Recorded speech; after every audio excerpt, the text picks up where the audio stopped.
Hello students, I am Dr. Shweta NB from Assistant Professor from Department of Community Medicine, and today we will learn about tetanus immunization.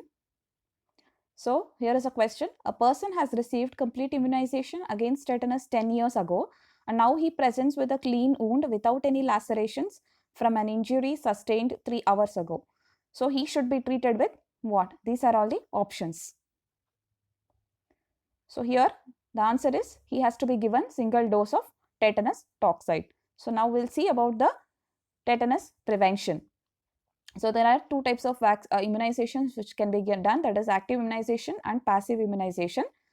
So in active immunization we give the vaccines, okay, that is in the form of combined vaccines. Either it is pentavalent DPT vaccine and nowadays it is TD vaccines, or it can be plain toxoids, okay.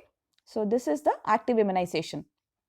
So when we come to immunization schedule, now in the national immunization schedule, pentavalent vaccine is given at 6, 10 and 14 weeks. Booster 16 to 24 months 1 DPT booster, and at 5 years 1 DPT booster.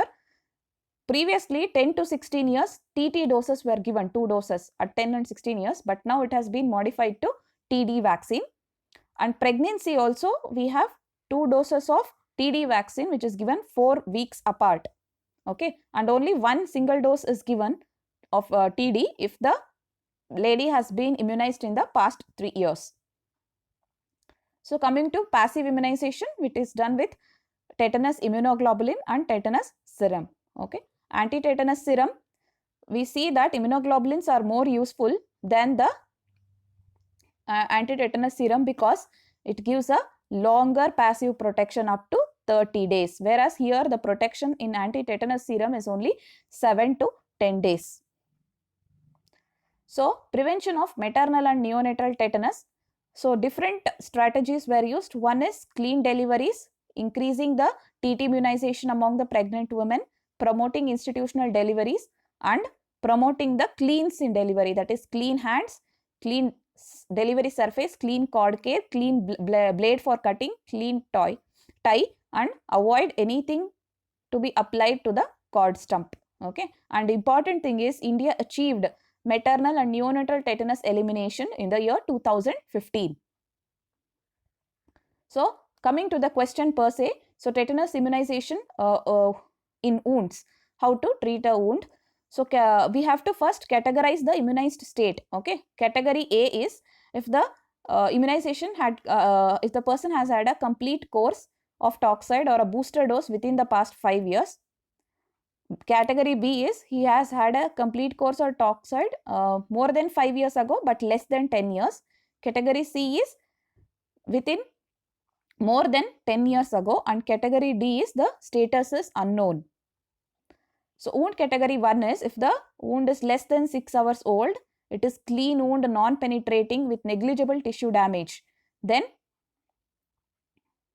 we have to go, if the person's immunized status is category 1, nothing is required. So in our question we saw that he had before 5 years, okay. So the single dose of tetanus toxoid was the answer for that because it was a category B immunized state, okay.